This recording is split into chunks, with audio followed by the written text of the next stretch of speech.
Invite viewers to post their location and local time. The clink of cutlery is crisp under the chandeliers when Sterling Ward, draped in crimson like he's auditioning for a villain role he already owns, spits out, "Are you completely useless or just playing dumb on purpose?" And the gray oak freezes mid-breath. Even the pianist's fingers hover over ivory keys, as if sound itself has been taken hostage. The regulars know this drill has done it before. Reduce servers to shadows, but this time, a new figure approaches. Maya Williams, blouse immaculate, wine bottle cradled in one hand, notepad in the other, moves with the kind of composure usually reserved for bomb disposal units. Sterling sizes her up and smirks like he's found a new chew toy. "What are you?" "Some sewer rat someone scraped from the storm drain." Maya's voice stays even. "I'll be your server this evening." Historians still argue whether the pause after that was respect or disbelief. He tests her with wine orders, trying to trip her like it's a televised game show. She not only nails the details, but pairs his Malbec with duck confit in a description so precise it could earn a Food Network cameo. "Even sewer trash can know good wine," she says softly, and the table falls into that rare species of silence usually found in libraries and outer space. He orders the duck, and she glides away, jaw locked under a calm forged from years of not flinching. In the back, Jonas the floor manager hisses warnings about who Sterling is, what he owns, what he could destroy, and Maya replies, "Money isn't the same as decency." That line should be engraved somewhere, maybe next to the Gray Oaks fire code certificate. By dessert, Sterling's insults have cooled to mild grunts. When she checks back, he says, "Your service was not as bad as the others." In his dialect, that's basically a Hallmark card. That night, while resetting silverware, Jonas mutters, "You know he'll come back." Maya doesn't miss a fold. "I hope he does so next time he knows I didn't flinch, not once." Somewhere between the candlelight and the clink of glasses, the Gray Oak feels less like a stage for his cruelty and more like a place reclaiming its script. The next evening, the Gray Oak glows under soft gold light, like the whole building is in on a secret. Staff whisper about Maya the titanium spine, stories already growing with each retelling when Sterling walks in wearing a charcoal suit, and that cologne that could probably strip paint. This time, there's something brittle around his smirk, like the edge has dulled. He doesn't wait for a hostess. Maya meets him halfway. "Welcome back," she says, tone as smooth as a poker face in Vegas. He tests her with wine and entree suggestions bold or subtle. She answers from memory, no menu glance, no stammer. Historians still argue whether he was impressed or just annoyed she didn't break stride. Dinner flows in tense calm until a new storm walks through the door, a younger man. Sharp jaw, slicked hair, looking like he could be Sterling's stunt double in a courtroom drama. "You cost me everything," he shouts, slamming down a phone full of eviction photos. Contractors tearing apart his property, promises broken. Guests swivel in their seats. The air smells faintly of confrontation and roasted rosemary.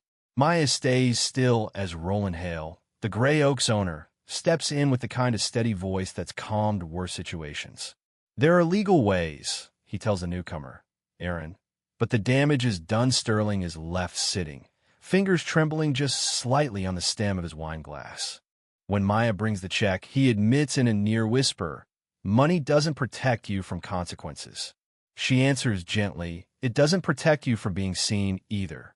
The line hangs there like steam over a pot. He leaves without venom, and that absence is its own kind of victory. In the days that follow, something shifts. Regulars request Maya by name. A gold plaque appears at the host stand. Respect is the dress code without fanfare, just enough brass to gleam in passing light. Then, out of nowhere, Sterling's sister arrives, pearls catching the light as she delivers a note. "You didn't humiliate me. I did that myself. Thank you for reminding me I'm still human." It's signed SW, and Maya tucks it into her pocket, heavier than it looks. Sunday service begins, a quieter day meant for veterans, nurses, neighbors who once thought the Gray Oak was too fancy for them. There's cornbread on the house, jazz low in the background, and a table kept empty in honor of every invisible hand that ever served without being seen. Flowers start showing up there. Coins. Folded notes. People ask who sits there. She's always there, Maya says, and no one laughs. In a city full of noise, this small, reserved silence starts to mean something. By winter, the reserved booth has become almost sacred. Visitors leave tokens, some whisper names under their breath, as if the wood can carry them. Then word comes from a nurse at St. Helena's. Sterling Ward is dying, and he's asked for Maya. She goes, not to settle scores, but because dignity means showing up when no one else will. He's smaller now, voice gravelly, eyes softer. You fixed more than I ever did, he murmurs. She leaves him a folded gray oak napkin, a seat at the table. She says, and 3 nights later, he's gone. Weeks pass, the candle's still lit every Sunday. Then one rainy night, a knock at the back door. A man in a worn trench coats Sterling's brother. Franklin hands her an envelope. Sterling's will leaves her the gray oak entirely, along with a question. Was it worth it even when no one said thank you? Maya doesn't hesitate. Yes, every second. Franklin smiles like he already knew. Her ownership sparks change. Jack Reynolds, the billionaire investor who once held power over the place, tries to crush her after finding her cradling his distressed child, accusing her, threatening her job. Franklin steps in, drops legal proof, and removes him from the board entirely. Staff exhale in relief. Guests return without the taste of fear in their mouths. Months later, a quiet donation of $200,000 funds culinary scholarships for youth. The city grants historical preservation status. And then Major Cora Linton walks in with a proposal: the Williams Initiative scholarships for women of color pushed out of kitchens. At its launch, Maya speaks plainly. Survival isn't the same as living, and dignity isn't given, it's held. The applause is the slow, solid kind that means people aren't just agreeing. TVE lived it too. Her reach grows beyond Charleston. Table for 2. Nights pair strangers who'd otherwise eat alone. Notes appear. I was going to end my life tonight, but you reminded me who I was. Maya keeps them all in a shoebox in her office, proof that kindness leaves receipts. She walks through the gray oak each morning, hand brushing the reserved booth's brass plaque, whispering to the air, we'll keep the fire burning. The wind down comes, slow lights dimmed, chairs upended on tables, the smell of citrus polish in the air. Outside, the city hums, but inside, warmth lingers like a held breath.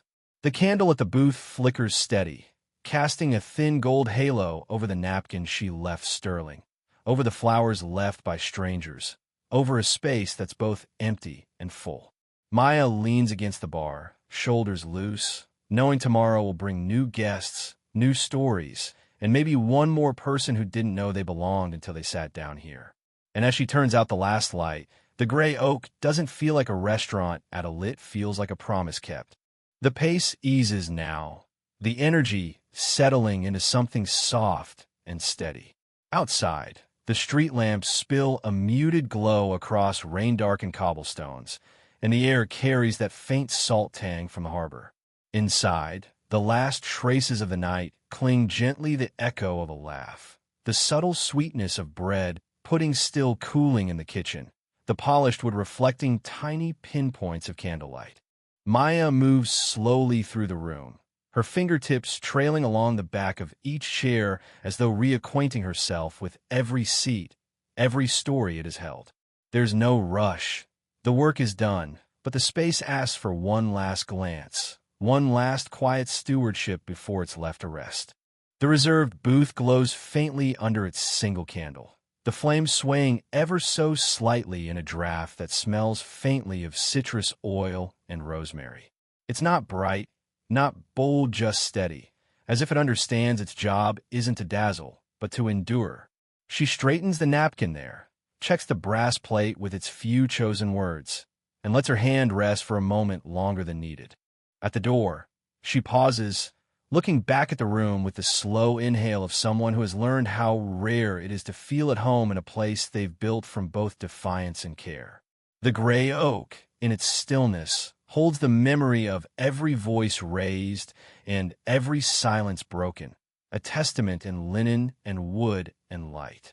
And so she steps out into the night, the air cool and forgiving, the sound of the latch falling into place behind her. The city breathes around her, but here, in this pocket of calm, the story rests for now until another night. Another candle, another quiet act of courage begins it again.